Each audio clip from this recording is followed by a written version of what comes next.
Praise the Lord. Hallelujah. Hallelujah. ചിരിച്ചുകൊണ്ട് hallelujah.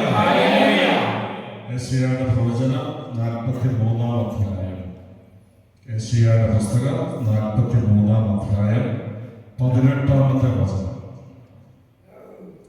ആ വചനം ഇപ്രകാരമാണ്: കഴിഞ്ഞ കാര്യങ്ങൾ നിങ്ങൾ ഓർക്കുകയോ പരിഗണിക്കുകയോ വേണ്ട. 19-ാമത്തെ വചനം: ഇതാ ഞാൻ പുതിയൊരു കാര്യം ചെയ്യുന്നു, അത് മുളയെടുക്കുന്നത് നിങ്ങൾ അറിയുന്നില്ലേ. Praise the Lord. ഹല്ലേലൂയ. കഴിഞ്ഞ കാര്യങ്ങൾ നിങ്ങൾ ഓർക്കുകയോ പരിഗണിക്കുകയോ വേണ്ട. നമ്മളിപ്പോൾ പാടി കഷ്ടങ്ങൾ സാരമില്ല, കണ്ണീര് സാരമില്ല. ആ സാരമില്ല എന്ന് പറയണമെങ്കിൽ കഴിഞ്ഞ കാര്യങ്ങൾ നിങ്ങൾ ഓർക്കുകയോ പരിഗണിക്കുകയോ ചെയ്യരുത്. ഒരു അഭിഷേകം നിറയണമെങ്കിൽ, പരിശുദ്ധാത്മാവിന്റെ ഒരു അഭിഷേകം നമ്മളിൽ ശക്തിപ്പെടണമെങ്കിൽ, ദൈവത്തിന്റെ വലിയ കൃപ നമ്മളിലേക്ക് ഒഴുകണമെങ്കിൽ, തിരുവചനം പറയുന്നു: കഴിഞ്ഞ കാര്യങ്ങൾ നിങ്ങൾ ഓർക്കുകയോ പരിഗണിക്കുകയോ ചെയ്യരുത്. Price the Lord. Hallelujah. Hallelujah. ചിലരൊക്കെ ഇങ്ങനെ പഴയ കാര്യങ്ങൾ ഇങ്ങനെ ഓർത്തുകൊണ്ടിരിക്കും. ഓർക്കുക മാത്രമല്ല, അത് മറ്റുള്ളവരോട് പറഞ്ഞ് അവരുടെ സമാധാനം കിട്ടും. ജീവിതത്തിൽ പണ്ടെങ്ങോ സംഭവിച്ച കാര്യങ്ങള് വീണ്ടും വീണ്ടും പറഞ്ഞ് എത്രയോ കുടുംബങ്ങളാ തകർന്നിട്ടുള്ളത്. പഴയതെന്തോ കാര്യങ്ങൾ സംഭവിച്ചിട്ട് അത് ഇന്നും ഇങ്ങനെ ചൊരിഞ്ഞ് നമ്മുടെ ജീവിതം തകർക്കുന്ന എത്രയോ പേരുണ്ട്. ഒരു സമാധാനം കൊടുക്കാതെ തിരുവചനം പറയുന്നു: കഴിഞ്ഞ കാര്യങ്ങൾ നിങ്ങൾ ഓർക്കുകയോ പരിഗണിക്കുകയോ ചെയ്യരുത്. അങ്ങനെ ചെയ്യാതിരുന്നാൽ, നിങ്ങൾ ഓർക്കുകയോ ദൈവത്തിന്റെ അനുഗ്രഹത്തിനായിട്ട് നിങ്ങളുടെ ജീവിതത്തെ ഒരുക്കാനായിട്ട് നിങ്ങൾ തയ്യാറാണെങ്കിൽ, പഴയ കാര്യങ്ങളെ വിട്ടുകളയാൻ പഠിക്കണം. നിങ്ങൾ പഴയ കാര്യങ്ങളെ വിട്ടുകളയുമ്പോൾ ഒരു പുതിയ അനുഗ്രഹം നിന്റെ ജീവിതത്തിൽ സംഭവിക്കുക. എനിക്കറിയാം, ഒരു കുടുംബം വളരെ സന്തോഷമായിട്ട് കഴിഞ്ഞിരുന്ന ഒരു കുടുംബം.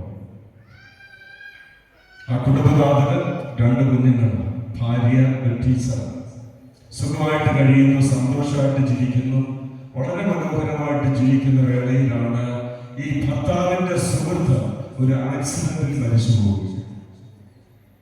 അപ്പൊ അവിടുന്ന് തന്റെ വീട്ടിൽ നിന്ന് 2 കിലോമീറ്റർ അകലെയാണ് ഭർത്താവിന്റെ സുഹൃത്തിന്റെ വീട്.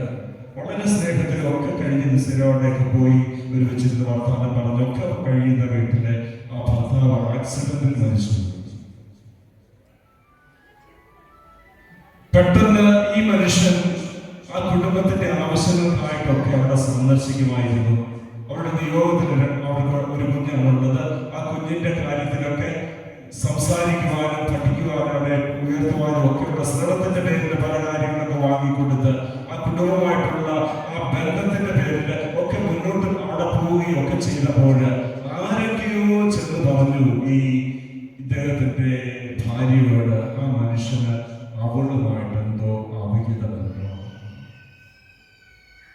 തകർന്നു ആ കുടുംബം. അത്രയും നാൾ ഒരുമിച്ച് ജീവിച്ച് ജീവിതത്തെ ഇങ്ങനെ മനോഹരമായി കൊണ്ടുപോയ ഒരു കുടുംബത്തെ തകർക്കാനായിട്ട് അവരുടെ ജീവിതത്തെ ഒരൊറ്റ കാര്യങ്ങൾ കൊണ്ട്, ഒരൊറ്റ കാര്യം പരദൂഷണമായിട്ട് പറഞ്ഞു കൊടുത്തപ്പോൾ ആ കുടുംബത്തിന്റെ സമാധാനം പോയി, സ്വസ്ഥത പോയി, ദൈവാനുഗ്രഹം ആ കുടുംബത്തിന് നഷ്ടമായി. പ്രിയപ്പെട്ടവരെ, ചില കാര്യങ്ങൾ നമ്മൾ മറക്കാനായിട്ട് തയ്യാറാണ്. മറ്റുള്ള ജീവിതത്തില് ഹാനി വരുത്തുന്ന, സങ്കടം വരുത്തുന്ന, കണ്ണീര് വരുത്തുന്ന ഒന്നും നമ്മുടെ നാവിൽ നിന്നോ നമ്മുടെ ജീവിതത്തിൽ നിന്നോ ഉണ്ടാകാനായിട്ട് ഇടയാകരുത്. അങ്ങനെ ഇടയാകാതിരുന്നാൽ ഒരു വലിയ അനുഗ്രഹം നിന്റെ കുടുംബത്തിലേക്ക്, നിന്റെ ജീവിതത്തിലേക്ക് ദൈവം തരുമെന്നാണ് ഇന്നത്തെ വചനം പറയുക. കഴിഞ്ഞ കാര്യങ്ങൾ നിങ്ങൾ ഓർക്കുകയോ പരിഗണിക്കുകയോ വേണ്ട. ഇതാ ഞാൻ പുതിയ ഒരു കാര്യം ചെയ്യുന്നു, അത് മുളയെടുക്കുന്നത് നിങ്ങൾ അറിയുന്നില്ലേ. പഴയതൊക്കെ വിട്ടുകളഞ്ഞിട്ട് തമ്പുരാന്റെ വചനം കൊണ്ട് നിറയുവാൻ ദൈവം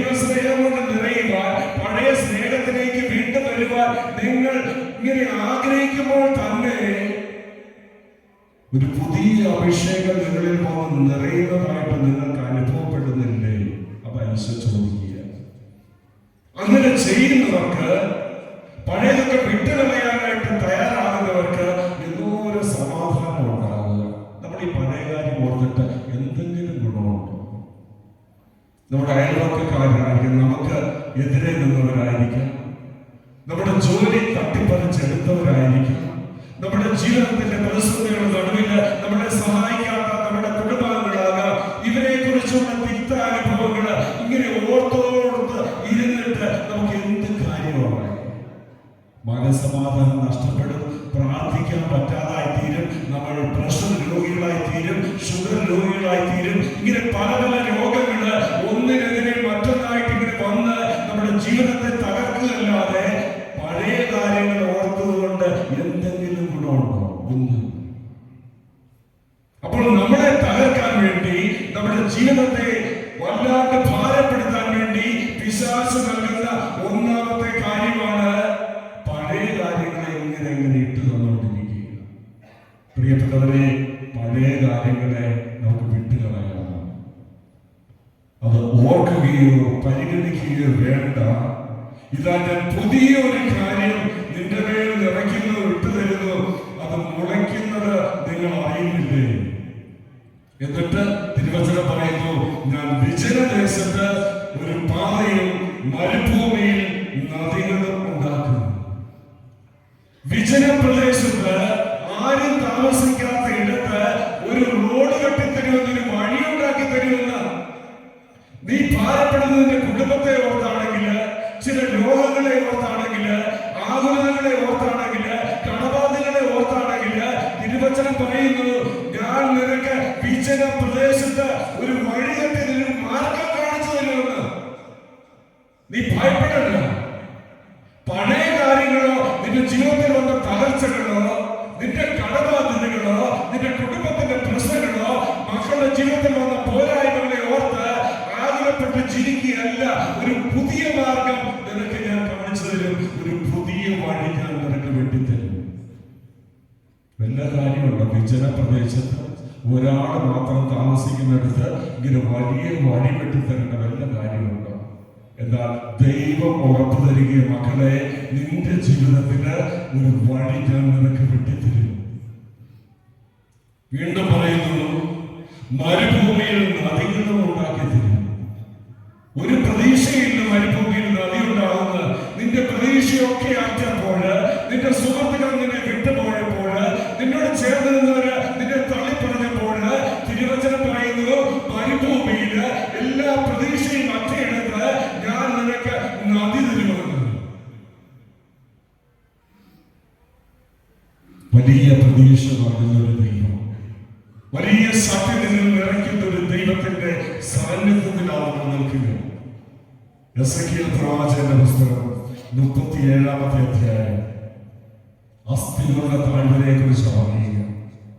എസെക്കിയേൽ പ്രവാചകന്റെ പുസ്തകം 37-ാമത്തെ അധ്യായം ഇപ്രകാരം പാടുന്നു, അവിടുന്ന് തന്റെ ആത്മാവിനാൽ എന്നെ നയിച്ച് അസ്ഥികൾ നിറഞ്ഞ ഒരു താഴ്വരയിൽ കൊണ്ടുവന്ന് നിർത്തി.